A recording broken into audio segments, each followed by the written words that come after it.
বাবাকে পাঠিয়েছিল বাজারে। আর বাজারে গিয়ে বাবা কিন্তু নিয়ে এসেছিল এরকম সুন্দর হাঁসের মাংস। হ্যাঁ, মা বলেছিল একটু মুরগির মাংসও নিয়ে আসো, কিন্তু বাবা গিয়ে দেখে সুন্দর নদরপানা দুটো হাঁস রয়েছে।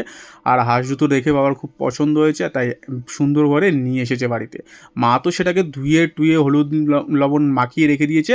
ব্যাস তারপরেই শুরু হয়েছে রান্না-বান্নার পালা। ব্যাস আমিও লেগে পড়েছি একদম। তোমার কীরমভাবে রান্না হচ্ছে দেখাই তোমাদের সাথে শেয়ার করার জন্য। প্রথমেই কিন্তু তেল দিয়ে দিয়েছিল, আর তারপরে দিয়েছিল পেঁয়াজ, আর তারপরে টমেটো দেওয়াতে কিন্তু সুন্দর করে আস্তে আস্তে কষিয়ে নিল। তারপরে লঙ্কা, লবণ, হলুদ সব কিছু একে একে কিন্তু দিয়ে দিচ্ছিল। রবিবারের দুপুরে সেখানে যদি এরকম কষা কষা সুন্দর সুন্দর টেস্টি টেস্টি হাঁসের মাংস হয়, তাহলে তো আর কোনো কথা নেই বস। খিদা তো পুরো 4 গুণ বেড়ে যাবে গো, 4 গুণ।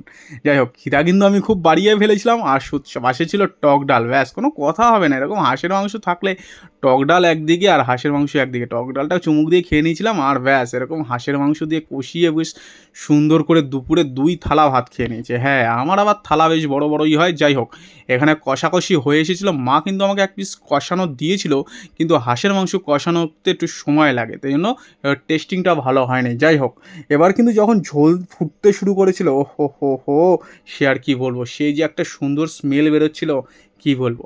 মাঝে কিন্তু ঢাকা দিয়ে এটাকে সিদ্ধ করার জন্য অনেক প্রয়াস চলছিল। ব্যাস যখন প্রয়াস চলছে তার মধ্যে আমি টুক করে চলে গেছিলাম তোমার স্নানের জন্য, কারণ আমার আর দেরি সহ্য হচ্ছে না বস, কখন নামবে কখন নামবে।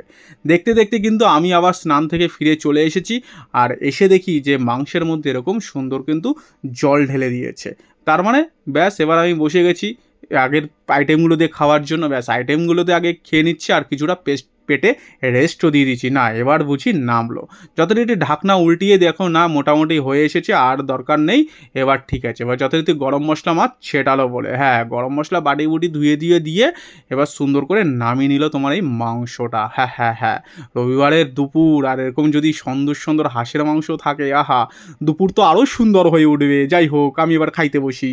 চলো বন্ধুরা, এবার আমি খেতে তো বসেই পড়েছি, আর পাতে পড়েছে এরকম সুন্দর সুন্দর হাঁসের মাংস। চলো তাহলে নেক্সট ভিডিওতে দেখা হচ্ছে। হ্যাঁ হ্যাঁ হ্যাঁ, যারা নতুন তারা একটু সাবস্ক্রাইব করে দিয়ে যাও, আর যারা ফেসবুকে তারা একটু ফলো করে দিয়ে যাও। আরও অনেক অনেক ভিডিও আসে তোমাদের জন্য। তাহলে টাটা, নেক্সট ভিডিওতে আবার দেখা হচ্ছে।